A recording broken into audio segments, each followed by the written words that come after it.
बातमीपत्राच्या सुरुवातीलाच बातमी आहे कोल्हापुरातनं। गोकुळ दूध संघाच्या अध्यक्षपदी नावीद मुश्रीफ यांची निवड करण्यात आली। पुढील एका वर्षासाठी नावीद मुश्रीफ अध्यक्षपदी असणार आहेत। नाव जाहीर होताच मुश्रीफ गटाकडून जोरदार जल्लोष करण्यात येतो आहे। दृश्यांमध्ये आपण बघतोय मुश्रीफ गटाकडून जोरदार जल्लोष। एका वर्षासाठी नावीद मुश्रीफ आता अध्यक्षपदी असतील। गोकुळ दूध संघाच्या अध्यक्षपदी नावीद मुश्रीफ यांची निवड।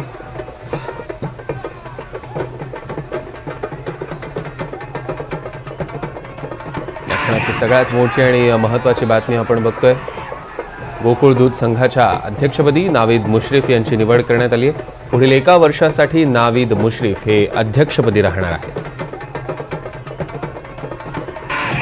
या संदर्भातले अधिकचे अपडेट्स आपण घेणार आहोत। विशाल पुजारी आपले प्रतिनिधी आपल्यासोबत थेट जोडले गेले आहेत, त्यांच्याकडनं विशाल काय अधिकचे अपडेट्स?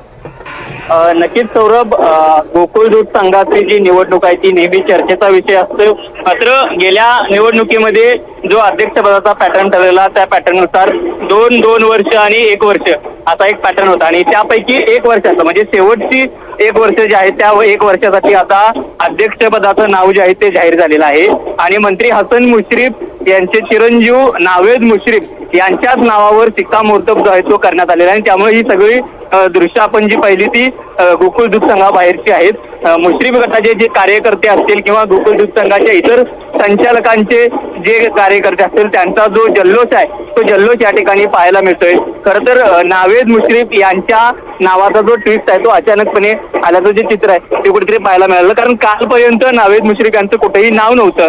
आतापर्यंत ज्यांचं नाव होतं शशिकांत तुळेकर पाटील, त्याचबरोबर या सगळ्या निवडणुकीमध्ये ज्यांचं सगळ्यात जास्त नाव चर्चेत होतं ते म्हणजे अमरीश घाटगे।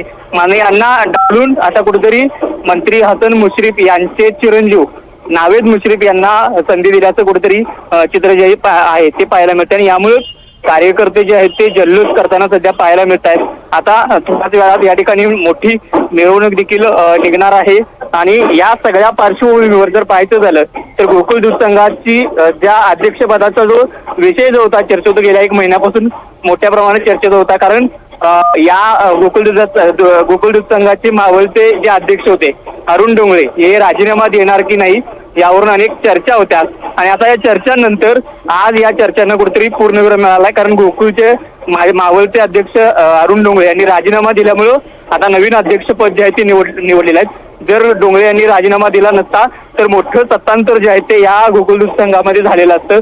मात्र आता या सगळ्या चर्चांना पूर्णविराम मिळालेला आहे आणि नवीन अध्यक्ष जो आहे तो आता निवडल्याचं जे चित्र आहे ते पाहायला मिळते। थोड्याच वेळा या ठिकाणी मोठी जंगी मिरवणूक जी आहे ती देखील पार पडणार। आपण पाहतोय की कार्यकर्ते जे आहेत ते आता मोठ्या संख्येनं जमण्यास सुरुवात झालेली आहे आणि नावेद मुश्रीफ यांच्या नावाचा जल्लोष जो आहे तो करण्यात येतोय। गुलाल उधळून या ठिकाणी या संपूर्ण जो उत्सव आनंद जो आहे तो साजरा केला जातोय। जवळपास 20 संचालक या गोकुळ दूध संघामध्ये आहेत आणि या 20 संचालकांपैकी 1 संचालक विरोधी गटात आहे आणि बाकीचे 19 संचालक जे आहेत त्या 19 संचालकांनी पाठिंबा दिल्यानंतर या सगळ्या आता अध्यक्षपदाचा नावाचं जे शिक्कामोर्तब आहे ते करण्यात आलेलं आहे।